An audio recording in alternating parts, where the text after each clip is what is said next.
Assalamualaikum warahmatullahi wabarakatuh. Nama saya Anggun Sari. Di sini saya bersama dengan rekan-rekan saya, Ayu Saputri dan Nurul Ulfa.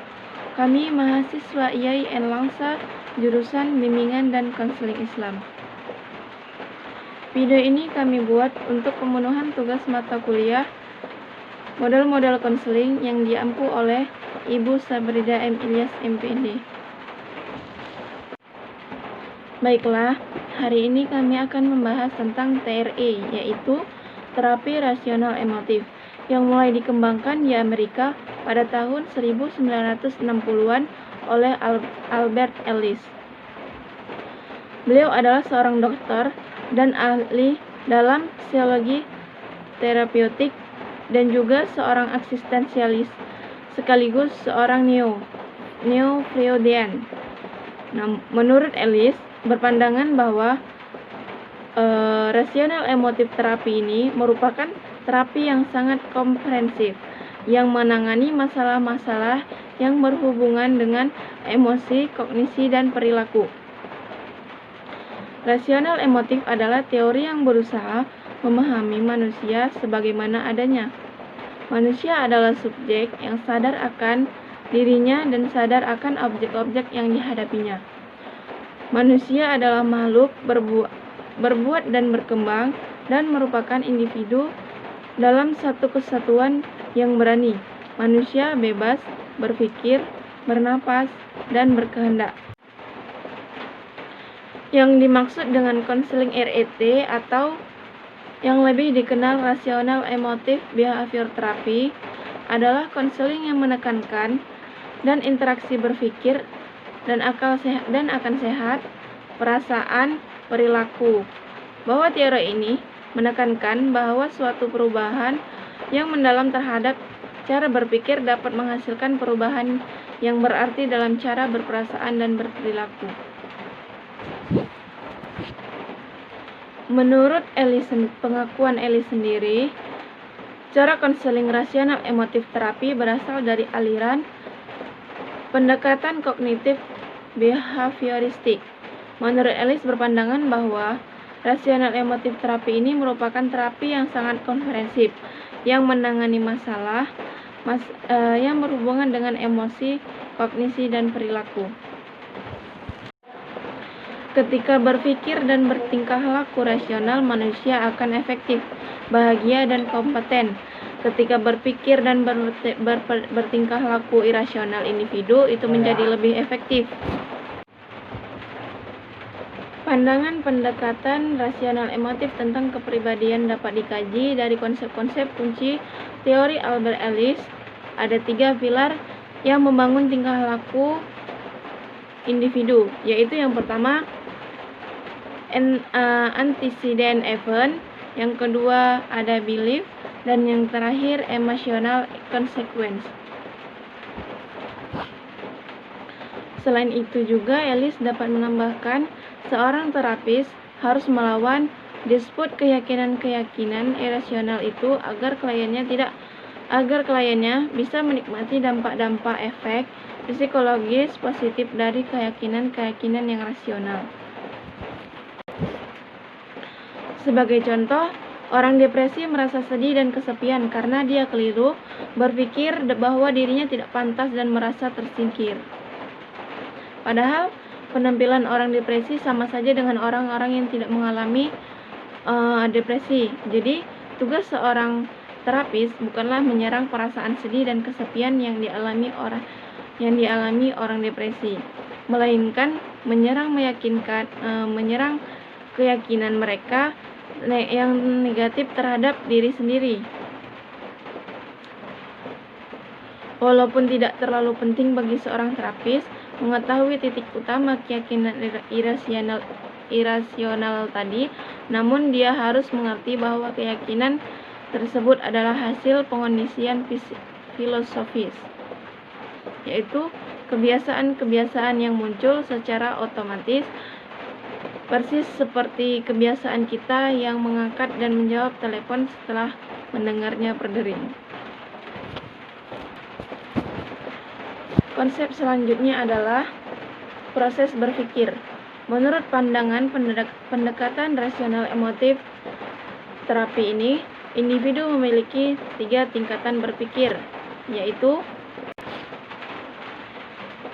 berpikir tentang apa yang terjadi berdasarkan fakta dan bukti, mengadakan penilaian terhadap fakta dan bukti, dan keyakinan terhadap proses inferences dan evaluasi.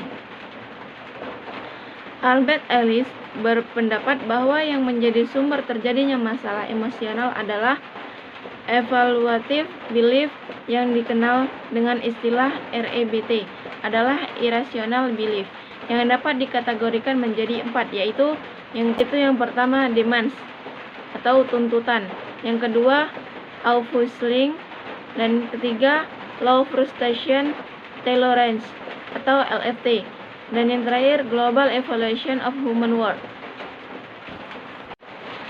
Baiklah, selanjutnya akan dilanjutkan oleh rekan-rekan saya. Dan yang terakhir ada global evaluation of human worth. Nah, yaitu menilai keberhargaan diri sendiri dan orang lain. Nah, hal ini bermakna bahwa individu dapat diberi peringkat yang berimplikasi bahwa pada asumsi beberapa orang lebih baik, buruk, atau tidak berharga dari orang lain. Selanjutnya, Ellis membagi pikiran individu dalam 3 tingkatan, yaitu yang pertama pikiran dingin atau cold, yaitu pikiran yang bersifat deskriptif sendiri dan mengandung sedikit emosi. Nah, ada pikiran yang hangat atau warm, yaitu pikiran yang mengarah pada satu frekuensi atau keyakinan rasional. Pikiran ini mengandung unsur evaluasi yang mempengaruhi pembentukan perasaan. Selanjutnya ada pikiran yang panas atau hot, di mana pikiran yang mengandung unsur evaluasi yang tinggi dan penuh dengan perasaan. Pandangan teoritis tentang ciri-ciri tertentu kepribadian dan tingkah laku. Berikut gangguan-gangguannya memisahkan terapi rasional emotif dari teori yang melandasi sebagian besar pendekatan terapi lainnya. Terdapat beberapa pandangan terapi emotif tentang manusia, yaitu yang pertama ada neurosis, bersalah, berdosa, cemas, marah, atau khawatir, sehingga memberikan dirinya itu intellectual insight. Baik, saya akan melanjutkan pembahasan dari teori pendekatan terapi rasional emotif. Yang teknik dan proses konseling. Pertama, teknik terapi rasional emotif. Dalam teknik RAP, konselor tidak hanya membantu klien yang mengatasi hambatan emosionalnya secara spesifik atau yang disampaikan ke konselor. Jadi ada beberapa teknik yang digunakan RAP, adalah yang A, teknik emotif menurut Cray 1995, yaitu ada assertive training, yaitu melatih membiasakan klien terus menyesuaikan dirinya dengan perilaku tertentu yang diinginkan. Lalu ada sosiodrama, yaitu mengekspresikan berbagai jenis perasaan klien atau perasaan-perasaan negatif melalui suatu suasana yang dramatisasikan sehingga klien dapat secara bebas mengungkapkan dirinya sendiri, baik secara lisan, tulisan, ataupun melalui gerakan-gerakan dramatis. Dan yang terakhir self modeling, yaitu menghilangkan perilaku tertentu di mana konselor menjadikan model dan klien berjanji akan mengikuti. Jadi proses terapeutik utama rasional emotif terapi ini yang dilaksanakan dengan suatu maksud utama, yaitu membantu klien untuk